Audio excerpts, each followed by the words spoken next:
Hi అండి, ఈరోజు నేను మార్నింగ్ గుడికి వెళ్ళాను. ఎటు చూసినా కానీ చిన్నపిల్లల కాడి నుంచి పెద్దవాళ్ళ వరకు యావులను పట్టుకొని నిలబడతా ఉన్నారండి. రోడ్ల మీద కానీ, గుళ్ళ కాడ కానీ, పార్కుల దగ్గర కానీ ఎక్కడ చూసినా వీళ్ళే ఎక్కువైపోయారు ఈ మధ్య. బాగా కాయిన్స్ రూపంగా 2 రూపీస్ 5 రూపీస్ ఇస్తే తీసుకోవట్లేదు, 10, 20, 50 అలా కావాలని డిమాండ్ చేస్తున్నారు. ఇవ్వకపోతే నోటికి వచ్చినట్టు మాట్లాడుతున్నారు.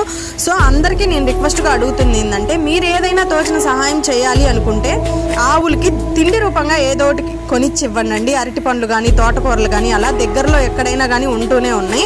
సో దయచేసి మనీ ఇచ్చి ఎంకరేజ్ చేయొద్దండి ఎవరు. ఆ మూగజీవాలు ఎండలో తిండి లేక అల్లాడిపోతా నుంచున్నాయి.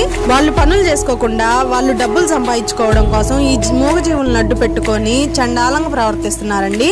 సో దయచేసి ఎవరు ఇలాంటి పనుల్ని ఎంకరేజ్ చేయొద్దు. మీకు ఏదన్నా కావాలి అనుకుంటే ఆ గోమాతలకి ఏదో ఒకటి తిండి పెట్టండి. తప్పుగా అనుకోవద్దు, నాకు అనిపించింది చెప్పాను. కరెక్ట్ అయితే కామెంట్ చేయండి, నచ్చితే లైక్ చేయండి.